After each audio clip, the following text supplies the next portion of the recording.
Hello students, I am Miss Shah from Kankoli College, Kankoli. In the last lecture you have studied about the genomics. Today we will study about the Human Genome Project. Now what is Human Genome Project? The Human Genome Project was initiated in 1990 under the International Administration of the Human Genome Organization. That means this Human Genome Project, it is an international project and it was initiated in the year 1990 by the International Administration of the Human Genome Organization. This project was coordinated by the US Department of Energy and National Institute of Health. That means here this project is related with US also. That means United States of America. That is Department of Energy and National Institute of Health is also related with this project, that is Human Genome Project. International partners in the United Kingdom, that is France, Germany, Japan, China and India. That means only India is not related with this Human Genome Project किंवा फक्त India याच्यावरती काम करत नाही आहे human genome प्रोजेक्टवरती, तर याच्याबरोबर दुसरे आणखी काही इंटरनॅशनल कंट्रीज आहेत. फॉर एक्झाम्पल UK आहे, that is England is partner. France is also the partner, Germany, Japan and also China is also the partner of this Human Genome Project. This Human Genome Project formally it began in the year 1990 and was completed in 2003. That means it really took 13 years for the completion of this project. म्हणजे 13 वर्ष लागली या प्रोजेक्टला complete होण्यासाठी. That is from 1990 to 2003. The Human Genome Project is a multinational research project to determine the genomic structure of humans. म्हणजे एक human बीइंगचं genomic structure study करण्यासाठी हा ह्युमन जिनोम प्रोजेक्ट हा प्रपोज केला गेला आणि हा मल्टीनॅशनल रिसर्च प्रोजेक्ट आहे, कारण ह्याच्यावरती सगळे कंट्रीज, बरेचसे कंट्रीज, इंटरनॅशनल कंट्रीज याच्यावरती काम करत आहेत. And to determine the genomic structure of humans means human बीइंगचं जिनोमिक स्ट्रक्चर म्हणजे 46 क्रोमोझोम्स जे आहेत त्या 46 क्रोमोझोम्सबद्दल स्टडी करणं. त्याच्यामध्ये किती बेस पेअर्स आहेत, किती जीन्स आहेत त्या क्रोमोझोम्सवरती, कुठलं जीन कुठल्या क्रोमोझोमवरती प्रेझेंट आहे किंवा कुठल्या क्रोमोझोम्सची लेंथ वाईज त्यांचं डिस्ट्रीब्युशन कसं आहे किंवा जीन्स कसे डिस्ट्रीब्युटेड आहे, which gene is responsible for which character, हे सगळं स्टडी करणं म्हणजे human genome project.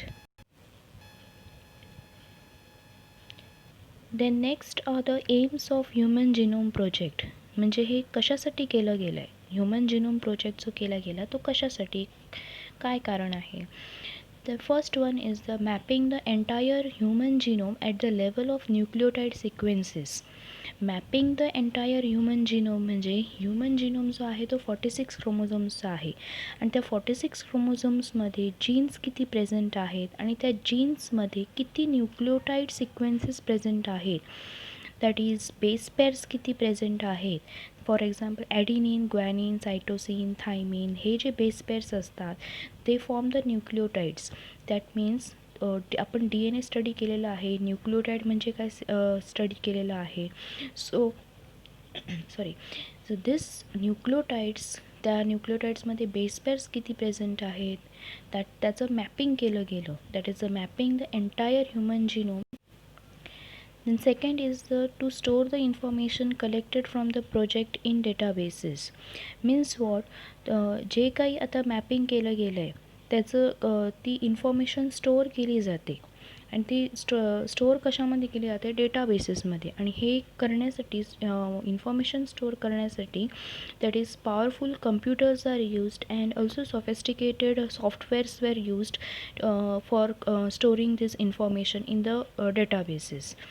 Then third one is to develop tools and techniques for analysis of the data. Now to develop tools and techniques means what, आता ही जी information store केलेली आहे ती कशामध्ये कुठले टेक्निक्स यूज करून स्टोअर केली जाणार, आणि जी आता इन्फॉर्मेशन स्टोअर केलेली आहे ती ॲनालाइज केली पाहिजे. म्हणजे फक्त ठेवून चालत नाही, ती इन्फॉर्मेशन स्टोअर करून ठेवून चालत नाही, त्याचं ॲनालायसिस झालं पाहिजे. मग ते ॲनालायसिस करण्यासाठी टूल्सचा वापर केला जातो. आपण ते फक्त बोटाने मोजू शकत नाही, हे सगळं मायक्रोस्कोपिक आहे. सो त्याच्यासाठी मायक्रोस्कोप्सची गरज असणार, इलेक्ट्रॉनिक मायक्रोस्कोप्सची गरज असणार, न्यू टेक्निक्सची गरज असणार. So to develop tools and techniques for analysis of the data, that is the third aim of the Human Genome Project. Then fourth aim is the transfer of the related technologies to the private sectors such as industries. That means जे काही आता analysis झालेलं आहे डेटाचं, it is transferred to the technologies, related technologies असणारे जे private sectors जे आहेत, फॉर एक्झाम्पल इंडस्ट्रीज. मग ते इन्फॉर्मेशन ते घेऊन मग त्याचा यूज ते दुसऱ्या रूपामध्ये करू शकतात, रिसर्च करण्यासाठी वगैरे यूज करू शकतात private sectors. So that analyse केलेली डेटा जी आहे ती ट्रान्सफर केली जाते private सेक्टर्सकडे. Then fifth aim is the taking care of the legal, ethical and social issues which may arise from project. Now this आपण कितीही कंट्रोल केलं तरी legal, ethical and social issues हे अराईज होतातच प्रोजेक्टमध्ये. नाव legal, ethical and social issues that are present in every project and they should be controlled. म्हणजे for example biopiracy आहे, बायोपेटंटिंग आहे. बायोपायरसी मीन्स म्हणजे जैविक चोरी करणं, that is biopiracy, that is against the laws. So किंवा biopatenting, त्याच्यावरती पेटंटिंग घेणं, म्हणजे जे काही आपण ह्युमन जिनोम प्रोजेक्ट केलेलं आहे टेक्निक्स यूज करून, टूल्स यूज करून त्याच्यावरती पेटंट घेणं, म्हणजे दुसरं कोणते चोरी करू शकत नाही. अशा प्रकारे ते बायोपेटंटिंग केलं जातं आणि त्याच्यासाठी पूर्ण गव्हर्मेंटचं सपोर्ट लागतो.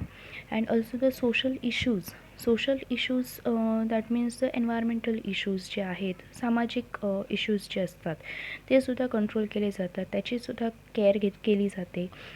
जे आपण हे प्रोजेक्ट करताना हे अराईज होऊ शकतात problems.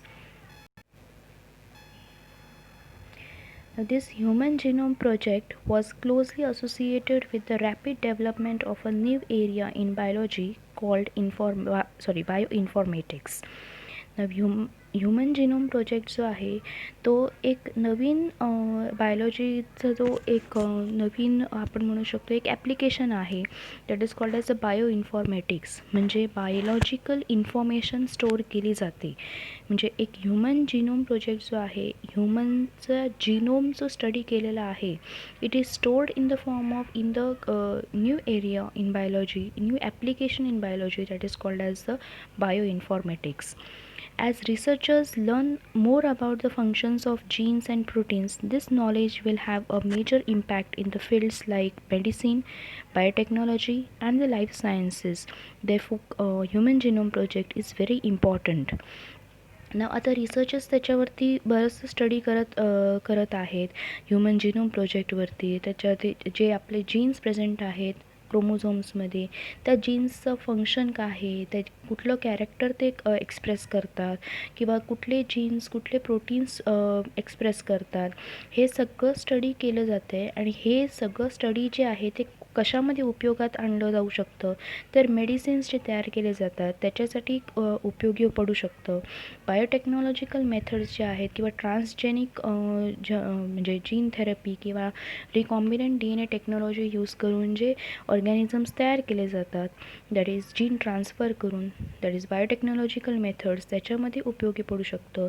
And also the life sciences म्हटलं की it includes all the fields of the biology, that is a whole world that is of biology.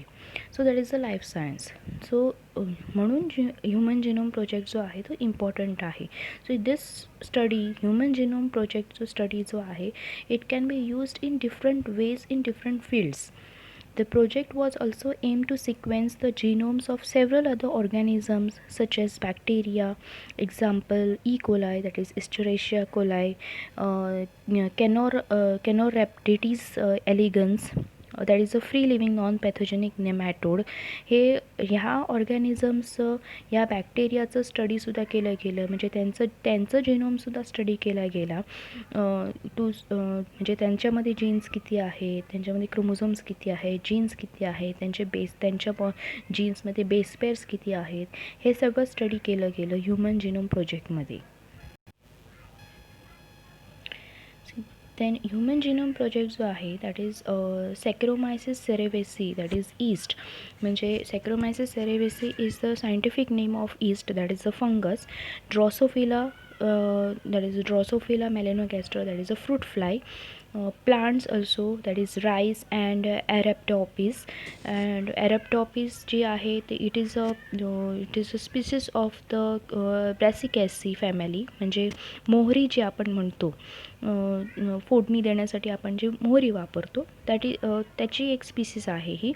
And also मस्क्युलस म्हणजे माऊस.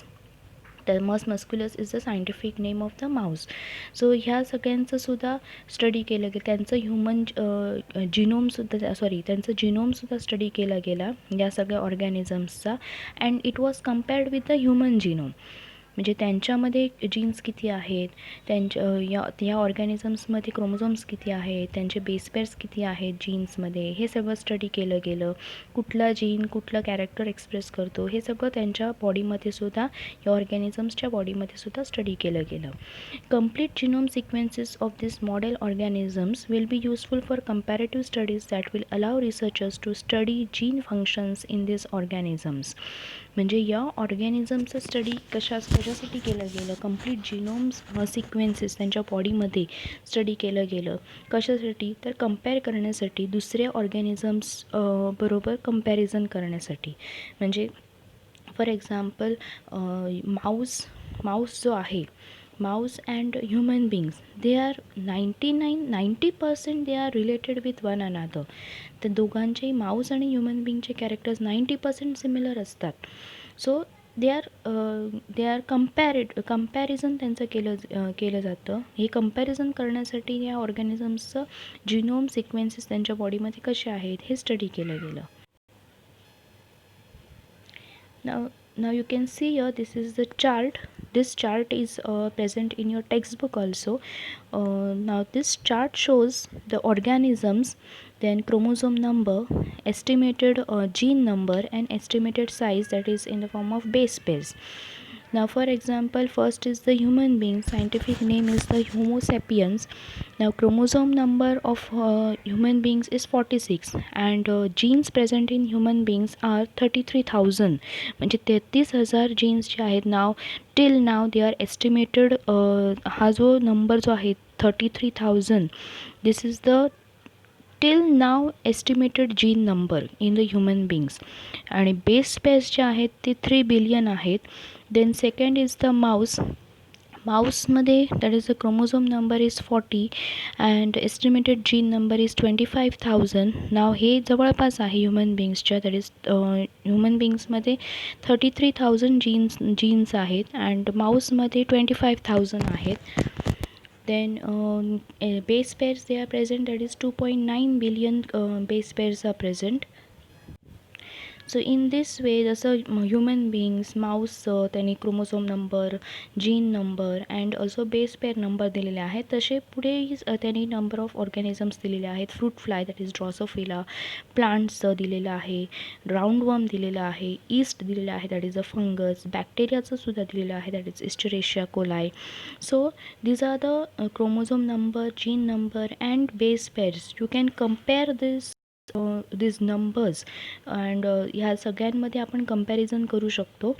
अँड सो हे स्टडी कशासाठी केलं गेलं, to compare. It will lead to the understanding of gene structure and function in other species. So we possess many of the genes same as these of flies, roundworms and mice. Such studies will lead to a greater understanding of human evolution. म्हणजे पुढे जर evolution जर झालं तर त्याच्यामध्ये हे या organisms आपण स्टडी केलेले जे आहे by the human genome project, that can be utilized there. So that is the main aim of the human genome project. So I hope you have understood this point, that is Human Genome Project. Thank you.